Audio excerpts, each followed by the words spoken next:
Okay, good morning everyone, and welcome back to another week in the Tehillim class. We're holding in the middle of Samechei, which is 65, and we are in Pasuk Vav, the 6th verse. And just to remind ourselves of what we were speaking about last week, we left off in the idea of Tefillah, where we are, oh come on in, now we have live also. Okay, and we're speaking about, we're in Samechei number 65, and we are in the 6th verse, and we spoke about last week this idea, the power of tefillah, the power of our prayers. And that even if a person, for example, maybe doesn't have the schusim, they don't have the merits in and of themselves, that their tefillah should be heard, that HaKadosh Baruch Hu is going to pay a heed to them and pay attention. We mentioned a fascinating idea that the tefillahs that a person says is like the koshering mechanism that you would use for a pot, for a pan, that has treifus, that has something not kosher inside. That just as if a person had a pot that cooked inside of there, let's say meat and milk, and that pot no longer is kosher, you have to kosher it, boiling water and the like, and it pulls out all of the impurities that are absorbed in the walls, and it makes it kosher once again. The words of our tefillah is when it goes through our lips, assuming that our lips have not said always the greatest things in the world, the prayers themselves are the koshering agents of our lips, purifying ourselves and allowing our words then to go into the heavens and ascend. And therefore we should not take lightly at all the power that HaKadosh Baruch Hu invested us with, and we should not overlook the abilities that we have with our prayers to actually change the destiny of our lives, to change the ways that things are going with ourselves and with others. Prayer is something that is always going to come to a person in their time of need, if you're going to pray and use your words in the right way. So we left off on number 6, and verse 6 says, Neirois b'tzedek ta'anenu Elokai. It says that you answer us with awesome truths and righteousness. Elokai Yishenu, our God of salvation. You answer us with truths and righteousness, and you are our God of salvation. Miftach kol katzvei eretz, you are the trust of all men who dwell in the land. V'yam rechokim, and even those that are on distant seas that are far away. So HaKadosh Baruch Hu answers us with tzedek, with righteousness and truth, and He is our salvation. He's the God of salvation, and it means that men all over the world, in every far-flung corner that there might possibly be, HaKadosh Baruch Hu is the one that we can trust upon and rely upon. Now remember, we mentioned in the introduction to this Tehillim that Dovid HaMelech is also speaking about Yemais HaMashiach, when Mashiach will come. And when Mashiach will come, the world will look very different.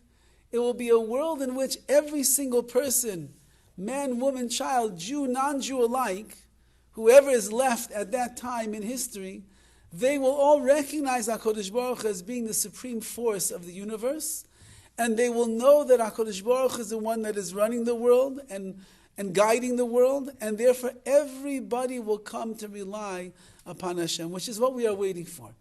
When you live in a world, or as we live in such a world, when we live in a world where everybody is really relying upon themselves, relying upon what they learned from the news outlets, relying upon the books that they read, from the videos that they watch, when they're relying upon the promises or the empty promises of our politicians, relying upon the crude ideas of others that are in this world that are saying over the wrong things, trying to convince us that they are the right things, so then the presence of HaKadosh Baruch Hu, unfortunately, is very hidden in this world. And when Hashem's presence is hidden, it's very hard to be able to make that connection that we need to make. However, when that time will come, when there will be Mashiach, when that time will come, where HaKadosh Baruch Hu has what's called Gilui Panim, where He reveals Himself completely, not only are the Jewish people then going to be the benefactors or the beneficiaries of being able to recognize Hashem and follow HaKadosh Baruch Hu and cling to Him, the entire world, from one side to the other, up and down, anywhere where you'll find a human being, once that HaKadosh Baruch Hu is Megala, that He reveals Himself, the whole world will be able to partake of His presence and His essence. And therefore, Rav Hirsch writes over here the following idea. We're coming off the verses that are speaking about tefillah, about our prayers. And if we will come with such an honest and a sincere tefillah to you, HaKadosh Baruch Hu, then we know that our prayer is that one day all of mankind will address you, and we know that you will fulfill our desire under this condition. And that condition is to answer our prayer from the sanctuary of your law, which means that if we in fact are going to follow in the ways of your mitzvahs, you have to have a schus, you have to have a merit that Hashem is going to listen to you. It doesn't just work that, a person prays to God and Hashem's going to listen. You have to have merits. You have to have something that is going to find favor in the eyes of Hashem. Like we have in last week's Parsha. If you go in the statutes of Hashem, and mitzvahs of Tishmeru, you will guard His mitzvahs, and you will keep everything that Hashem says, and you will follow in His ways, so on and so forth. Then says HaKadosh Baruch Hu, I will bring you great reward. I'll take care of all your needs in this world. I'll take care of all your rain in this world. I'll take care of all your animals. Your enemies will stay away from you in this world. Everything will be taken care of. You'll have plenty of time to be able to serve me, says HaKadosh Baruch Hu. But that's only if you will do your job. It's a two-way street, says HaKadosh Baruch Hu. There's what I'm asking of you and what you're asking of me. If you want to come to HaKadosh Baruch Hu with the audacity to ask Hashem for something, it must mean that you have to come with something in your back pocket over here that you can present to HaKadosh Baruch Hu and say, I deserve to ask you because I'm doing what I'm supposed to be doing. Now, it doesn't mean that HaKadosh Baruch Hu needs to see that everybody is the biggest tzaddikim in the world, and that we're all keeping every single mitzvah with total perfection, and we are aligned with the Ratz and the will of Hashem in all of our endeavors, and we never waver, and we never falter, and we never have any doubts in our mind about what we should do and what we shouldn't do. Everything is always clear.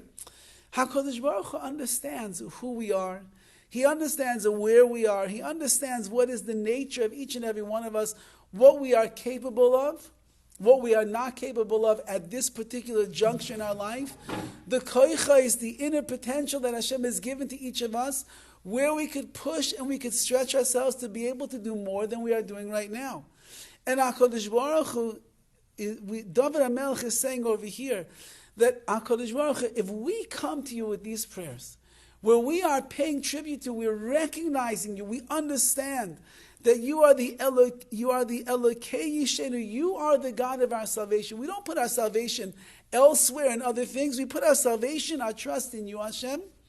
So then we are asking you that in the schus, in the merits of our tefillas, which is filled with our emunah, filled with our bitachon, we trust in you, HaKadosh Baruch Hu, we don't trust in anybody else. So then you should answer us. You should answer us b'tzedek ta'aneinu. You should answer us in righteousness and in truth, because that we ourselves are trying to align all of our affairs in what you would want, HaKadosh Baruch Hu. That we are trying to go in the pathways of tzidkus, of righteousness. We want to be better people. We want to do what you want us to do. So therefore, if we will keep, if, that's what it says in the Bible, if you'll do what HaKadosh Baruch Hu says, then all the brachas will come. But, like the Parsha says, the im loy, and if you don't, there's always the other side of the coin. If you don't, and you end up straying off over here and doing this, so then HaKadosh Baruch Hu says, how can I reward you? How can I give you the blessings that you're asking for? How can I shower your life with all of the hashpah, all of the divine influence that I want to give to the world? Meaning HaKadosh Baruch Hu wants to give to the world. He wants to shower us with goodness and blessing. Hashem is not interested in making our lives miserable. There's only 2 parshas in the whole Torah that speak about the misery that HaKadosh Baruch Hu is going to bring upon the Jewish people. There's 2 times when there are klalos, when there are curses and the rebuke that Hashem says. The rest of the Torah is not filled with that. It's true, there's challenges, And it's true that sometimes we see that people get punished, and we see that we end up maybe losing our merits to go into the land of Eretz Yisrael right away. All that's true. But that there's so many punishments, one after the other, it only happens twice in the Torah. And when you get to that point, HaKadosh Baruch Hu is saying, the basket has been filled with all of the sins of Klal Yisrael. I cannot hold back my wrath anymore at this point, because I have to straighten you out. Whenever the punishments are coming to the Jewish people, it's all because Hashem wants to straighten us out and cleanse us and absolve us from the things that we have done wrong. So here we are asking HaKadosh Baruch Hu that we'll try our best to do what is right in your eyes. We will live a life of tzedek, of righteousness, a life of truth, a life where we are trying to align ourselves as much as we can with your will. And in the schos, in the merit of that, what is your response going to be?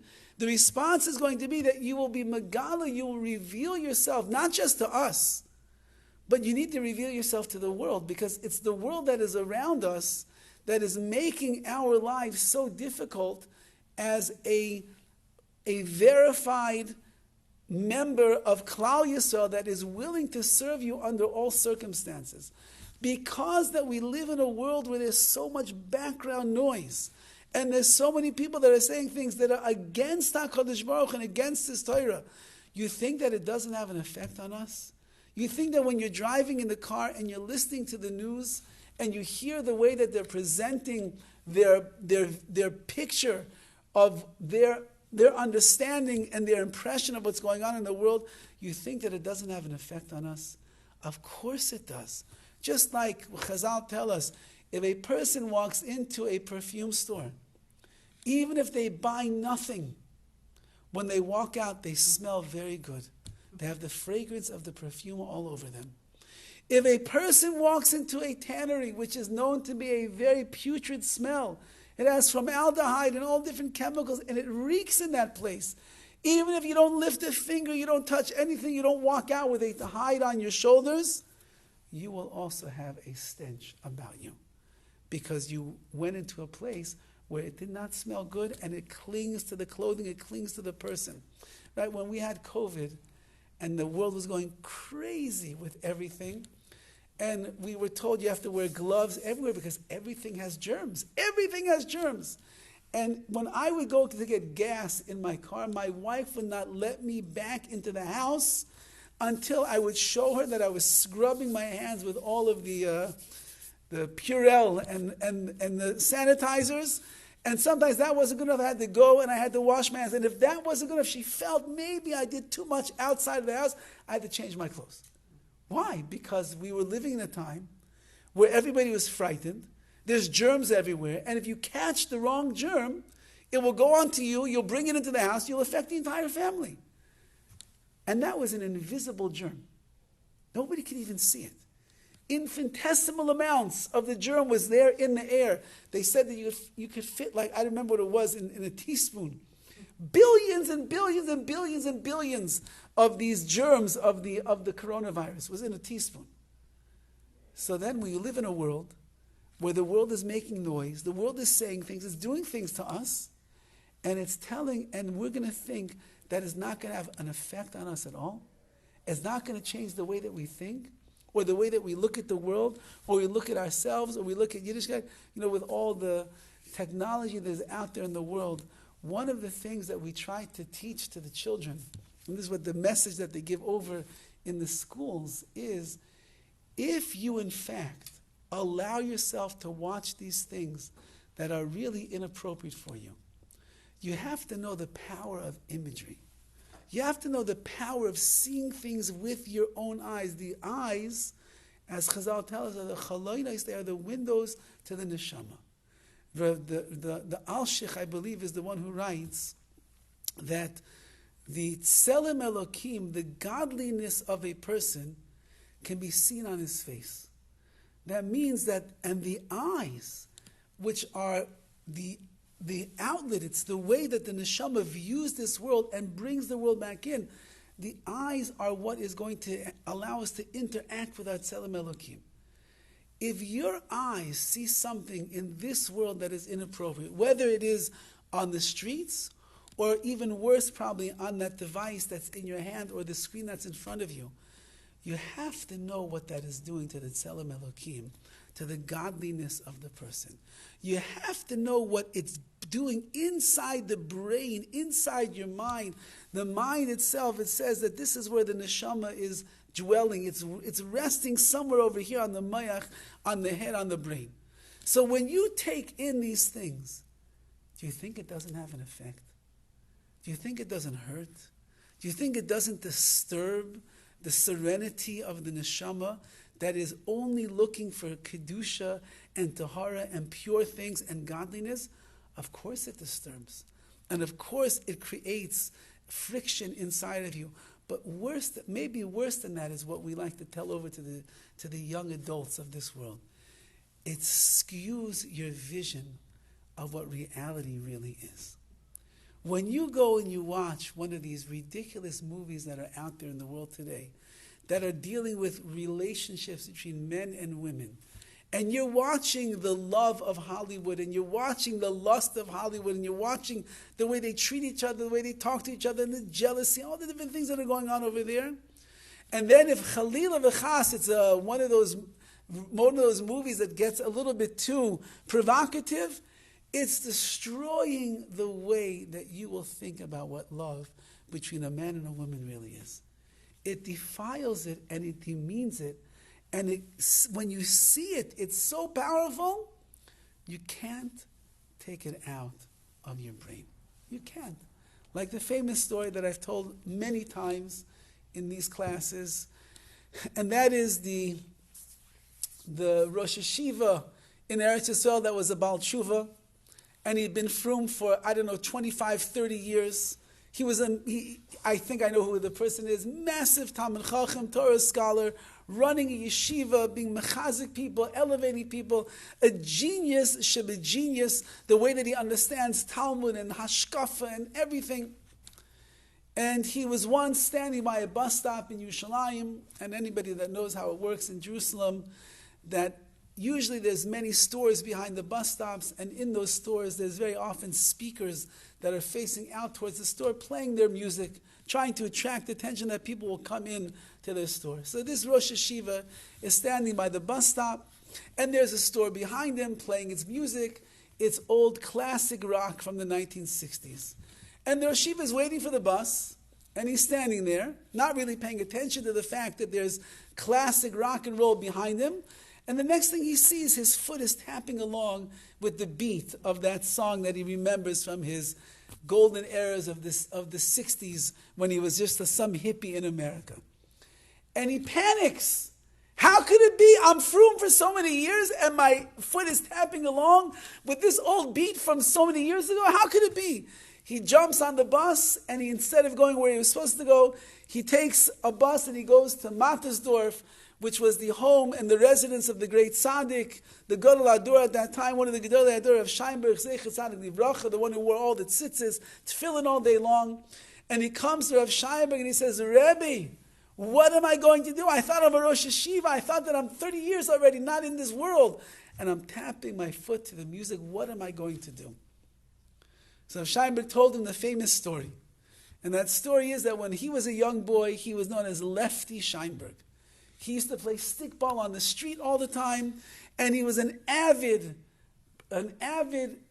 baseball fan. I guess at the time it was the Brooklyn Dodgers or the New York, the Yankees. I think the Yankees. He was a big Yankees fan, and here he is today. He's the Gadol Hador. He sits in talis and tefillin all day long. He davens nates every day. He has all the Torahs on his fingertips.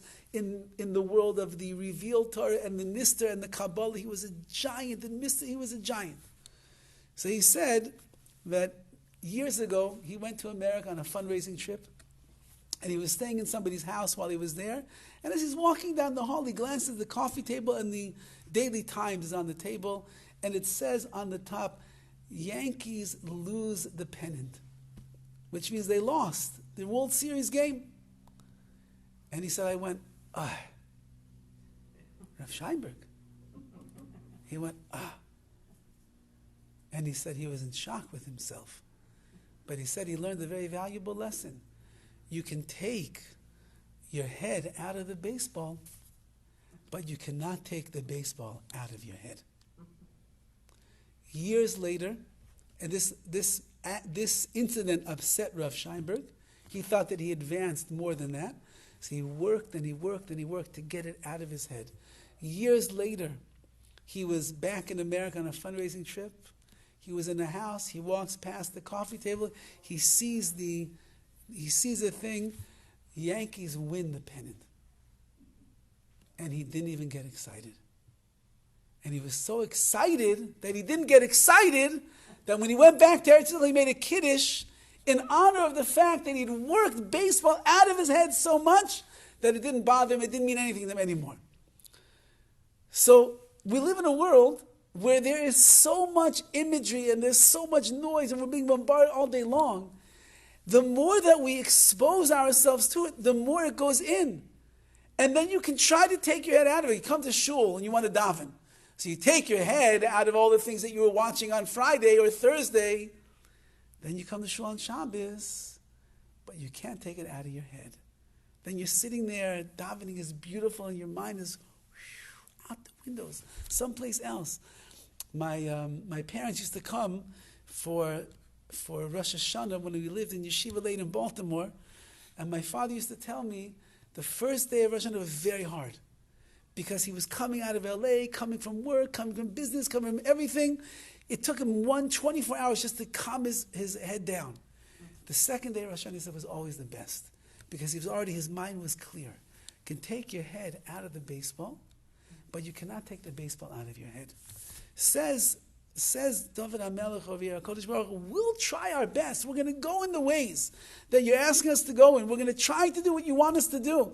We'll live a life of tzidkus, of righteousness. We know that we are fallible. We'll make mistakes. We're not going to be perfect. We know that. But at the end of the day, what's the bracha that we're asking for? Eloikei Yishenu, you must save us from the mess that the world is in, so that everybody will recognize that you are the one and the only Rebbeinu Shalom. And once we recognize that, everybody will stop doing the things that they're doing that are going against you, Hashem. There won't be TikTok anymore in the world once that HaKadosh Baruch Hu reveals himself. There won't be movies once HaKadosh Baruch Hu reveals himself. There won't be crazy music that somehow became the religious genre as well. The music that's out there today that Jewish people are listening to. You know, it used to be like we were worried our kids are going to listen to Goyish music. What's the difference today? It's all the same. I happen to think sometimes I hear some of the music in the stores actually has a better message than what's going on with this rap beats and the techno and all these things. It's crazy where we're living right now. It's times that we never dreamed of going. In the olden days, the Hasidim, they used to leave the shtetl and they used to go out into the world a little bit, and they used to try to get music to bring back to the Rebbe. And they would hear these marches of pomp and circumstance, and they would hear these inspiring tunes. Then they'd bring it back to the Rebbe, and the Rebbe would decide if he could kasher the niggin or not. If he felt that there was some kedusha to the niggin, he would kasher it, and he would add in Jewish words, and it would become a niggin that they would sing by the Rebbe's Tish Friday night, and then it was elevated. And if he held that they couldn't kasher it, there was too much of the impurity that was in there, he said, no, that's not a song for us. Today, everything goes. Techno, when I was a kid, techno was like the worst music in the world. In the clubs, people were taking, ecstasy, they were dark lights, they were bouncing up and down. Now it's like Dovid HaMelech is being sung to techno music. Rap is for gangsters. Now it's for Jews. It's for religious Jews. And if you don't have a rap song on your latest album, no one's going to buy your album. If you don't have techno Israeli music on your latest album, who's going to listen to your music? You won't be famous anymore. This is all the product of our generations. It's all the product of getting everything going on over here. And so we're asking HaKadosh Baruch Hu, we'll do our best. We're under tremendous pressure, Hashem. It is not easy to be a fully ehrlich, frum yid in the world today that is above all of the things that are going on, because we see it everywhere that we go. And even in the frum circles, it comes in. It's all schlepped in. It's seeped in to everything that we have. The fact that there's so many videos. When was there ever so many videos for the Jewish people? And it's like a big thing. Oh, they made this video and this video. So we just put our kids in front of the tube over there, in front of the computer, and we said, go ahead, it's okay, it's Jewish, you can watch, no problem. Is it really so good for kids to watch movies? Is it so good for them to learn Torah from a screen? What happens when they have to go to school and they have to learn from a black and white Gemara? Whoa, I was home, I was watching all these color things and things were popping out, and there was music and emotions. Now I have to learn the Gemara could be so boring. Black, it's white, it's complicated, it's complex, there's details, you don't understand the language, you don't understand what they're saying, you have to go back and forth, back and forth. I like the movies better. So what are we teaching our kids? What are we teaching them? I remember when I was, years ago, when we still lived in Baltimore, and we were coming back for a Bein Hazmanim for a summer vacation, and I asked my Rosh Hashiva, Feldman, I said, when we go back to LA, so there's screens in the house. Like, what do you used to do? My kids can't watch anything? Like, it drives them crazy if we say you can't watch anything. So he told me, it's only for the summer, a few weeks that you're there. He said, only Jewish things, and it can't be for long, long periods of time. He says, but do me a favor, please. Do not let your kids watch Disney. I said, why not? He says, it's too fascinating to the child's mind. The colors and the music and the scenes and everything moving so fast like this. He says, after they see that, how are they going to come back to school and see the beauty in learning an Aleph and a Beis? How are they going to see the beauty in learning the Parsha when it's just the teacher telling over the story and there's no image in it? How are they going to do that? He said, do me a favor, please. You want to let them watch Uncle Maishi? Fine. You want to let them watch this? Fine. Just don't let them watch Disney, because it'll just twist up their mind. And he said also one other thing.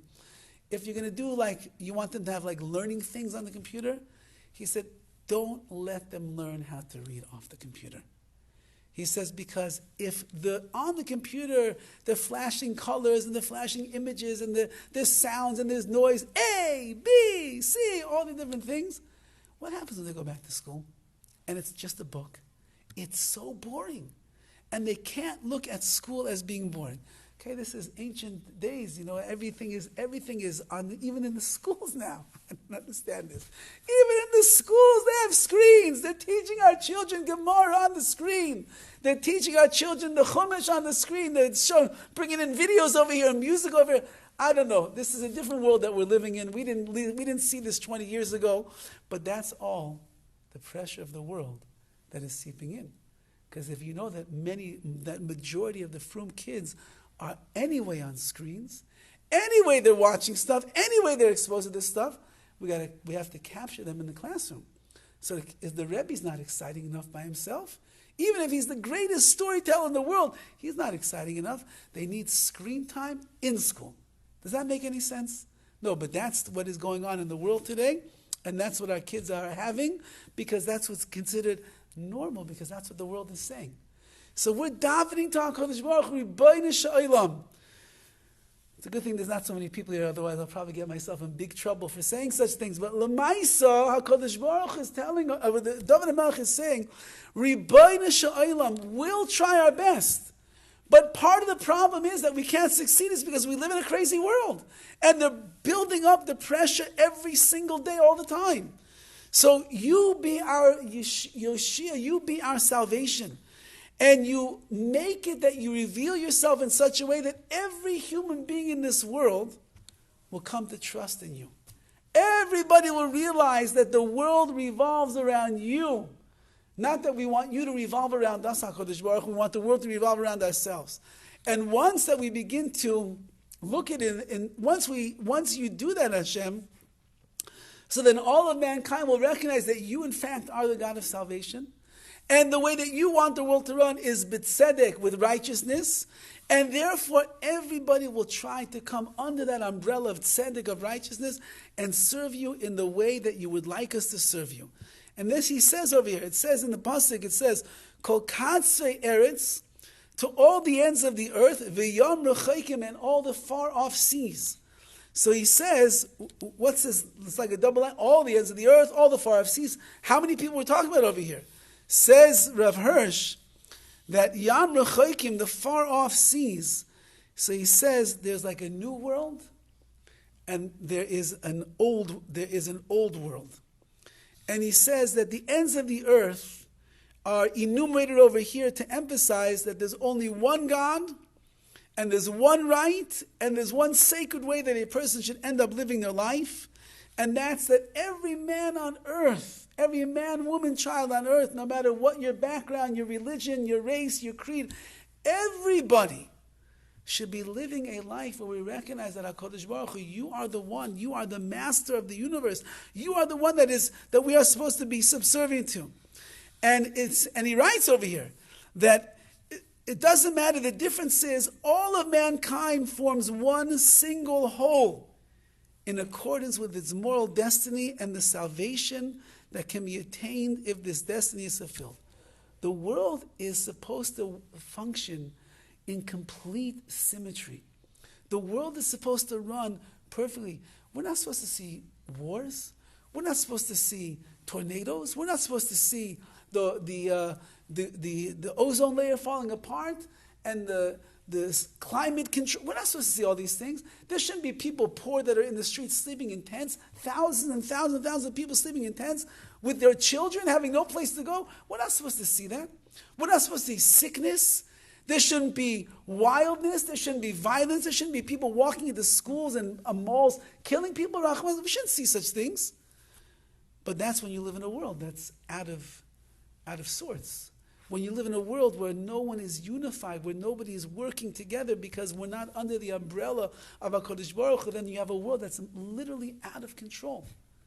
But the tefillah, the ask that Dovid HaMelech is saying over here is that we want that we get to a place in history, in the very, very present future that we are in. We want that everything is made right, HaKadosh Baruch Hu. And the way that it's made right is when you will reveal yourself so that we should all turn our eyes and our hearts and our souls and our tefillahs and our prayers towards you. Because that is when every person in the world will be living a reality which is really one in the same. And that is the recognition that you, HaKadosh Baruch Hu, are the one and only God of the universe. If there's many gods that are out there, if there's many things that people will give tribute to and put their faith in and their belief in, so then the world just becomes the mess that it's in. I was thinking when I was preparing that you would have thought that after such a experience that happened in the world like COVID, where the whole universe was brought to its knees and standstill. Now, at the time, that's how we were all thinking. Everybody was beginning to recognize there's a Rabbi Shalom because look what he did. He shut down the entire world. It wasn't China. China didn't shut down the entire world. HaKadosh Baruch Hu shut down the world with an invisible plague. Okay? In Mitzrayim, there were plagues that were going on. Throughout Tanakh, you see different magefas, different plagues that there were. This was the invisible plague that killed millions of people across the world. Rahman al-Islam. Brought economy to a standstill. Schooling stopped. Shuls closed. Stores closed. There's people that could not pick themselves back up afterwards. How you drive down the boulevard, you drive through the city, you see how many countless storefronts are empty with boards on them or for lease, for rent because closed. People lost their business. They lost their livelihood. People out on the streets now because of all of this. We came to a place where there was a standstill in humanity, in society, and everybody had to recognize that HaKadosh Baruch Hu runs the world. And we all said, look how powerful Hashem is. Look what he's able to do. I remember it was like in January that year was the president gives his State of the Union address. And Trump was president at that, and he was pumping himself up so good in that State of Union address. How much he accomplished and how much he did. And the economy has never been stronger and our country has never been safer. And the borders are closed off and productivity is up like never before. And jobs, nobody's losing their jobs anymore. And we have more people working than ever before. And the food and this and America is great again. That was in January. By the end of February, the world shut down. Economy goes sour. This goes sour. Where people are dying. The health professionals don't know what's going on. But all of the pomp and all of the circumstance and all the greatness, all the might, nothing compared to HaKadosh Baruch Hu. So we would think that the world would have got the message. And therefore, after everything turned around, we could just go back to being, maybe we'll be a humble nation. We'll be a humble universe. We'll start realizing that there's a Rabbi Shalom. He gave us a very big warning. It's a little bit frightening, actually. HaKadosh Baruch Hu gave a very big warning to the world that they must humble themselves before the master of the universe. And for those months that the world was shut down, I really do believe that people were humbling themselves. How do I know? Because I never had so many people in a class before than the days of COVID. Everybody was looking for meaning and for reasoning and understanding and chizuk and everything. There were Zoom classes going on across the world. Hundreds and thousands of people were learning to be able to maintain their sanity, to understand, try to put things in perspective. But then COVID ends, and we start crawling out of the rat hole that we were in, and suddenly the world is just going right back to where it was with a vengeance. It's worse than it was before COVID. The fighting and the arguments and the gaiva and everything that goes on in the world today, it's worse than it was pre-COVID. How could that be? Didn't we go through an experience that should have brought us to our knees and humbled us in front of HaKadosh Baruch Hu? As long as Hashem is revealed, then yes, you know what? Then we will be humble. But once that we believe, we made the vaccine, boom, man can take care of things. We learned all the techniques in the hospitals, how to stop people from dying. See, we can take care of things. The economy is coming back again. Man can invest himself in economy and finances and the like. Schools are back, and this is back, and the planes are flying, and all the different things. We took care of it. We took care of everything. So we push HaKadosh Baruch Hu out of the picture once again, and we're stuck. Now we're stuck back in this world where man is just promoting themselves, and HaKadosh Baruch Hu is once again, he's hidden.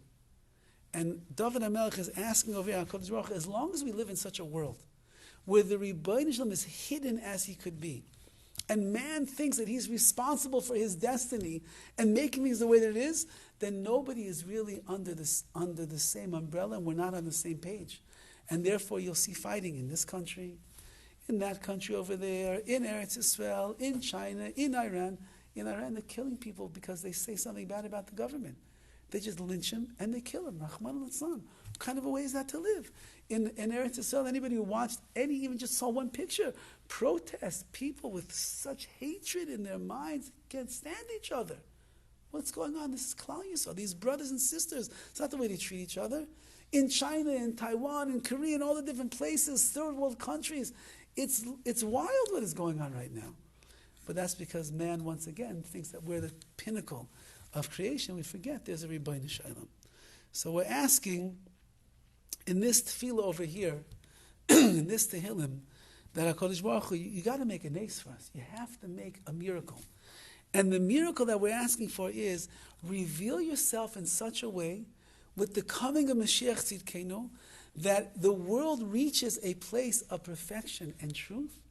And once that we get into that realm, so then everybody will have to once again agree and see that you, HaKadosh Baruch Hu, you're the ultimate, the master of this universe, and we are all trying to live a life that is under the rulership of Hashem. If we don't have that, then the world, unfortunately, will continue to look like it looks. And as we mentioned, if Hashem sent us such a severe warning of a COVID, and then afterwards we don't get the message, we're not going to open our mouths and invite the Satan in to the world. But it's something to think about. When HaKadosh Baruch Hu rebukes, the purpose of rebuke is to wake us up so that we should change our ways. If at the end of the day, nobody changed their ways really, or with concerted efforts, and the world just snaps back to where it was before, I don't think that's a very good sign to HaKadosh Baruch Hu. That means that maybe we didn't get the message well enough, and who knows, if he can do that, God forbid, what HaKadosh Baruch Hu can end up doing. The Rav Avigdor Miller Zatzal writes that if you follow the progression of history for Klal Yisrael, before the Shoah, before the Holocaust came, he says, you will see that there was a 500-year buildup that carried us to the front doorsteps of the gas chambers, Rahman al-Islam. And he says, throughout those 500 years, HaKadosh Baruch Hu warned, and he warned, and he warned, and he warned, and he brought troubles, and he brought suffering, and he brought difficulties. Everything was a warning. Klal Yisrael, do tshuva. Klal Yisrael, get your act together. Klal Yisrael, change your ways. And he gets to a point where the Jewish people just don't get the message. And Rahman al-Islam comes such a devastating part of the history of our nation, like nothing that was ever seen before up until that point. So Hashem has certainly been warning, and now we see, I don't want to be frightening over here, but we see anti-Semitism is rising at rates that nobody has ever remembered since before World War II.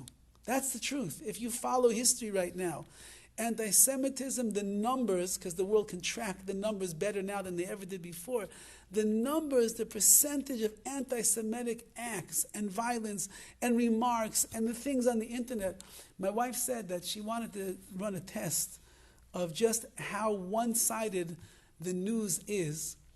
So she Googled the other day the war in Israel. She wanted to see what is the message that is being given over. If you would go online and you would see what it says. She said every single article, everyone was talking about how evil the Jewish people are, that they are sending bombs and missiles to the innocent Palestinians. And everything was that we are wrong and they are right. And that's normal. And that means that any kid who goes on his phone, on his Google, anybody who wants to see what's going on, this is the message.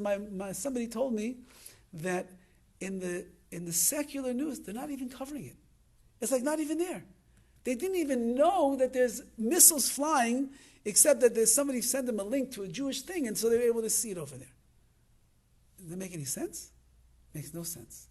But when you live in a world that is against Klal Yisrael, so then these are the things that we're going to be dealing with. Now, the hope, because we can't leave off on a negative note. That's why every Gemara, every tractate of Gemara always ends off with some positive message. Because Messiah B'Davar Tov, you should always end with something that is good and something that is positive. And that's really, this is the whole bakasha, this is the whole request that Dovid HaMelech is asking for over here. And that request is that the key to our success is in the hands of Hashem, but it also has to do with im bechukoisai. If we will do what we are supposed to do, HaKadosh Baruch Hu is going to respond very generously.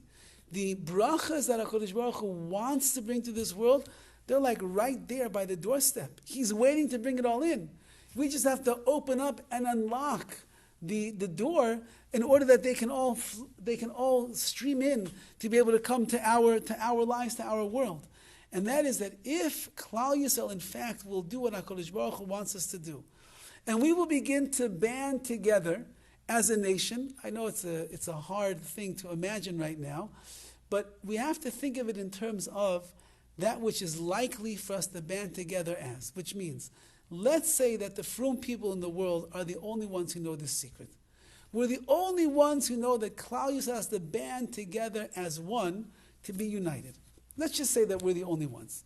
So that means then that at least amongst ourselves, amongst our families, amongst our kehilas, amongst our schools, amongst our cities, at least in there is an obligation for Klal Yisrael to try their best to band together as one to serve the Rebbeinu Shalom. Which means that there can't be jealousies and fightings and this and division, all the different things that go on, the silly, silly things that take place in almost every single community across the world.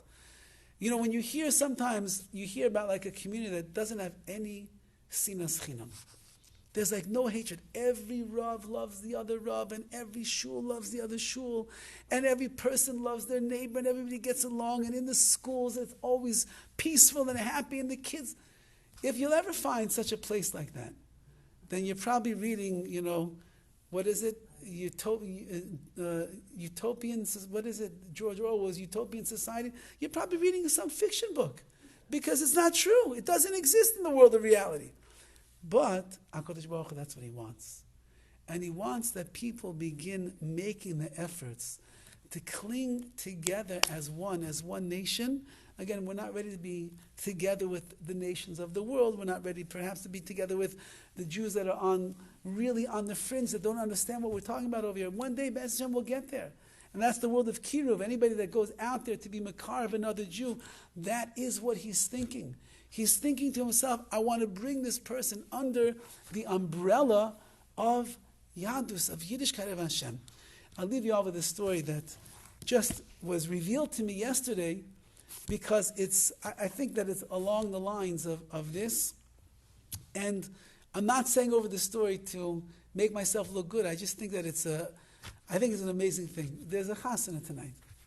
Young man is getting married tonight, Be'ez Hashem. And he spoke yesterday by his ufraf. And he's a Sephardi young man. And he has become one of the most cherished members of Makor HaChaim. So why is a Sephardi young man becoming a cherished member of an Ashkenazi shul? How did that happen? So at the Ofraf yesterday by the Kiddush, he said over how his relationship goes back to Makor HaChaim. And I didn't remember everything, but it's just fascinating. And he said it goes back 13 years. He was a young boy learning in Emek.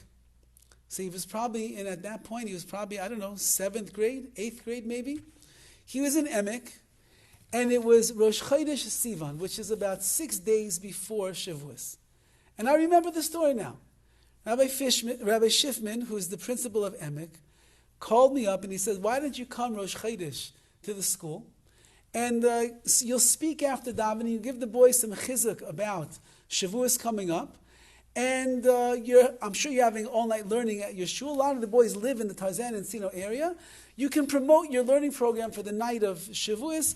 Maybe you'll get some extra guys that will come. I said, fine, sounds great. I'm up for that. So I went to Emek. I davened Shachris over there. And they called me up for an aliyah. And it was Rosh Chodesh. They called me up for an aliyah. And there was a young Sephardi boy that was laning. And I look at him, nice, sweet boy. Emek is a little bit more the modern background. And I'm the Haredi Jew, so I think to myself, I really want to be nice to this kid. You never know how far those words will go, what kind of an impact it's going to have on this child. So, finished his laning, did a very nice job. And I came over to him after davening, and I said, you laned so nicely. Really a pleasure to hear you laning. So this guy gets up at the Ufraf yesterday by the Kiddush. And he says, he remembers when I came to Emek 13 years ago. And he remembers how nice I was and that I actually went out of my way to come over and tell him what a nice job he did laning. Now, I told him, I'm sure that the reason I did was because I wanted to make an impression on you that who knows, down the road, maybe we'll come and our paths will cross again. Maybe you'll think that, yeshiva guys are good, nice people. Maybe you want to go to yeshiva. In the end, he graduated at Emek. He ended up going to Valley Torah. From Valley Torah, he went off to an Ashkenazi yeshiva in Eretz Yisrael, Medrash Shmuel. He stayed there, I think maybe 2 years he was there. Starked out, as they say. Became, really serious about his Yiddishkeit, about his learning, about his davening and everything. Came back to America afterwards, got a job working in Valley Torah, and he said he was working in Valley Torah and he was davening Shachris and Mincha in Valley Torah. And then he would come home in the late afternoon, and he didn't know he wasn't going always for minyan at night, and he said that, one day he thought to himself, I learned in yeshiva, I'm a regular frum guy. Why am I davening Marv in my house almost every single night? What am I doing? So he said, I have to go start davening Marv with a minyan. So at the time, Rabbi Stilberger's son-in-law was living here in Tarzana, and it was part of our shul, and they worked together in Valley Torah together. So he asked him, he said, Dov, I forget his name is Dov, whatever his name, yeah? So he said, tell me, he said, what time they daven Marv at Makor HaChaim? He told them, they daven this time. So he pops in for a Marv one night. Davens one night, another night, and he starts coming like regular. He starts coming on a regular basis to daven at night. Then he says, what time is Shachris over there?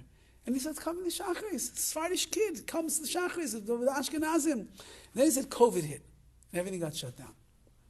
After COVID was over, he starts coming back, and my son Arilev, who had lain here for like 5 years, was leaving, and he was going off to yeshiva, and we didn't have a Baal Korah, we didn't have something to lane the Torah. So we have a few people in the shul that are not a lane, and Jonathan is an expert Baal Korah. He lanes Sfardi, not Ashkenazi, but an expert, because he lanes other places. So I came over to him one day, I said, I heard that you're such a good Baal Korah, would you mind laning for us a little bit? And that was the beginning of like 4 months before we got a regular Baal Korah, that he was coming every single Shabbos, helping out with the laning. And one thing led to another, and we became very close. I ended up teaching the chassan classes to get him ready for the chasana. And he became like a Ben Bias. He was at our house, I wouldn't say every week for Shabbos, but almost every other week he was in our house for Shabbos. And tonight, Bez Hashem, he's going to get married. And our whole connection is because you have to welcome all Jews in. And we have to be under the same umbrella. And that's what Dovid HaMelech is saying over here. We need that more than anything. So if Hashem is delaying the coming of Mashiach, then we have to do our part. And our part is to try to unite ourselves and align ourselves together. And if we do that, be'ezras Hashem, if we will do that, then there is no reason why HaKadosh Baruch Hu will not make things better. There's no reason why HaKadosh Baruch Hu will not finally make the Geula come. Because He wants to reveal Himself. He wants to bring the brachas. He wants everybody to serve Him together as one. And if we will do our part, Be'ez Hashem, which we can, we have the yicholis, the abilities to do it, then if we will do, Bechukaisai Telecha, will go in the ways of Hashem, then HaKadosh Baruch Hu says, I will reward you. And I will bring you the greatest reward of all. And that is the coming of Mashiach Tzidkenu, B'mheira B'yameinu.